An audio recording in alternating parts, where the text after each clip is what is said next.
Even as Senate Majority Leader Mitch McConnell has moved to delay a vote on a Republican health care plan, there is no let-up in the battle behind the scenes. Lawmakers, governors, interest groups are all working furiously. A handful of key questions may decide the bill's fate. Among them, how many fewer people would be covered?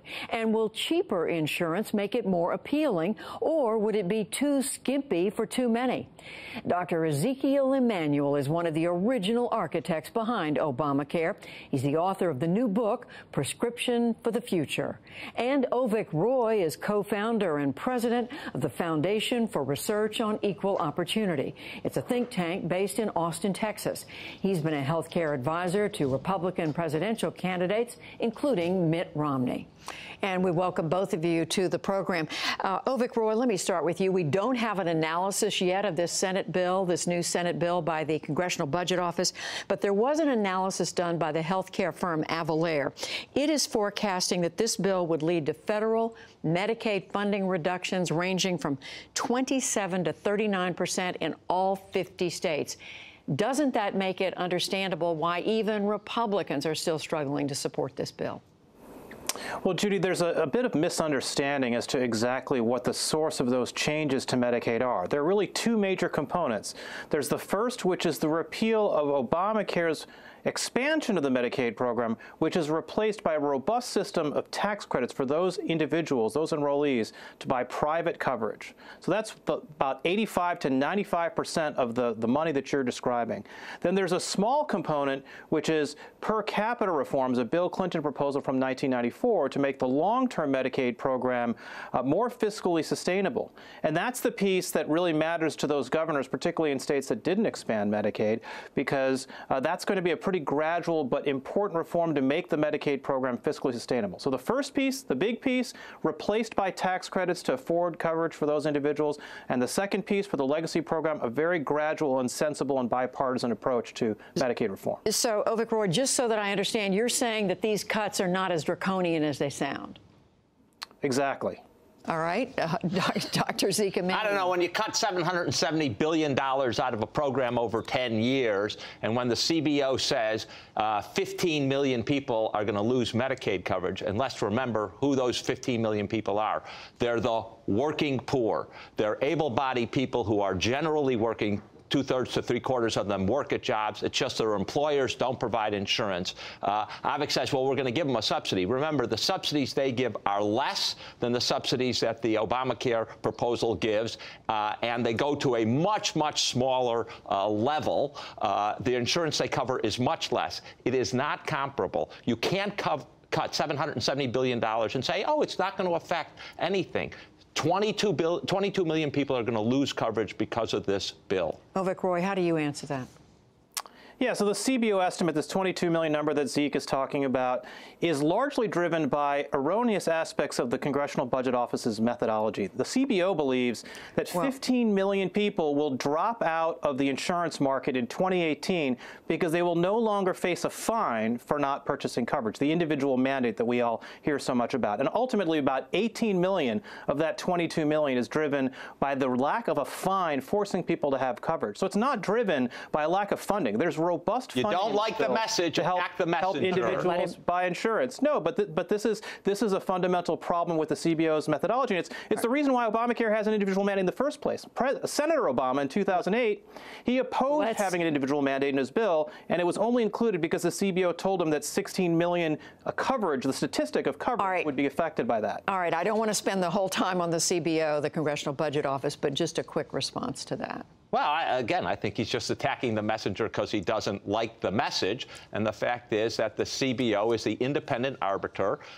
Their methods aren't universal. They don't get it necessarily exactly right. But you're not going to go from 22 million uninsured down to a more tolerable number. It seems unconscionable that senators could vote to throw 22 million people off of insurance. And now we have the irony that John McCain is delaying the vote, a guy who needed surgery that cost $30,000. He certainly couldn't afford it just out of nowhere. Insurance has to pay, and we're going to get 22 million people with less insurance. Another aspect of this, Avik Roy, is this, in an effort to make insurance more affordable, what we now see is a Senate bill offering alternatives that lower premiums, but they do this by cutting back on the amount of coverage, on what is covered. You're creating, the criticism here is that you're creating two markets, one for people who can afford to continue to get good medical care and those who'd be left out because they can't. How do you defend this part of the legislation? Well, Judy, I would use I would challenge the accuracy of the description that you just gave of the measure. I think we're talking about the Ted Cruz amendment to the Senate health care bill. And what that amendment is trying to do is say, okay, sick people are going to have much more expensive coverage because they consume more health care. So let's have direct taxpayer subsidies in this regulated market to ensure that they can find affordable coverage. But the fact, Judy, is that tens of millions of Americans who can't afford coverage can't afford that coverage not because they're sick, but because they're healthy and insurance costs too much. And Obamacare over the last 4 years has doubled or tripled their premiums. HHS, Health and Human Services researchers have estimated that premiums have increased for that population by at least 100% over the last 4 years. So what Ted Cruz is trying to do is say, let's make sure there's coverage that's affordable for healthy people as well as for sick people. And you do that by having a market that really is focused on covering people who are already sick, which requires a different kind of insurance, and people who are healthy and who need lower premiums as a result. Let's make three quick points. First of all, the subsidies that the Republicans are going to give are going to be much less and smaller, driving up what people have to pay and especially their deductibles.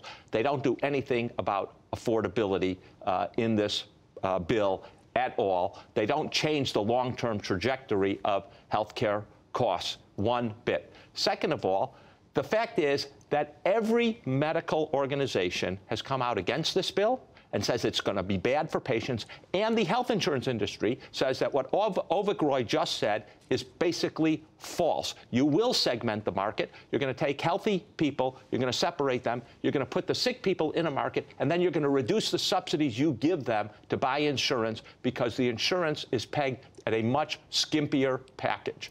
That is not a recipe for having people have good insurance and decreasing deductibles. It's actually going to do the exact reverse of what the president pledged. You want to respond?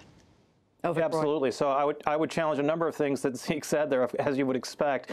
The first is that the chief actuary of the Centers for Medicare and Medicaid Services, who is an Obama appointee, published a report a couple of weeks ago where he said, in fact, that this bill would bend down the cost curve and reduce overall national health expenditures by making the healthcare system more responsive and more efficient. And actually, the tax credits in the Senate healthcare bill would expand to ensure that those individuals who are sick, who need robust coverage, would be able to afford the premiums they have. So this bill will actually provide hundreds of billions, if not trillions of dollars over the long term to ensure that those people can afford coverage. It's funny. You're talking about giving more money when, in fact, the bill is cutting back the amount of money it's putting into the healthcare system. You can't have it both ways. One final question to you, Dr. Zeke Emanuel. Many parts of the country, we know there are going to be many counties where under the ACA, the Affordable Care Act, there's only one insurer left. Prices have gone up. A lot of people have been priced out of the market.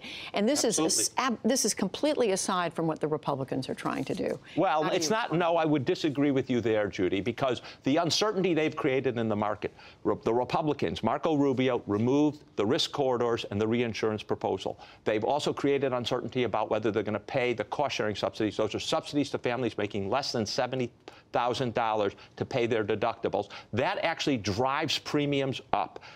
They're simple solutions. You put the risk corridors in, you guarantee you're going to pay the cost-sharing subsidies, and you give insurance companies a tax break. You refund them the tax from the Affordable Care Act if they go into counties that have one or fewer insurances. That will actually stabilize the insurance markets. And states that run their insurance exchanges, like California and Idaho, they actually are running pretty well. It's the federal side that's not running so well, and the federal side is run by Mr. Trump's associates. All right, we're going to have to leave it there. Big subject, much to talk about. We're going to continue to come back to it. Zeke Emanuel, Avik Roy, we thank you both. Thank you for having us. Judy.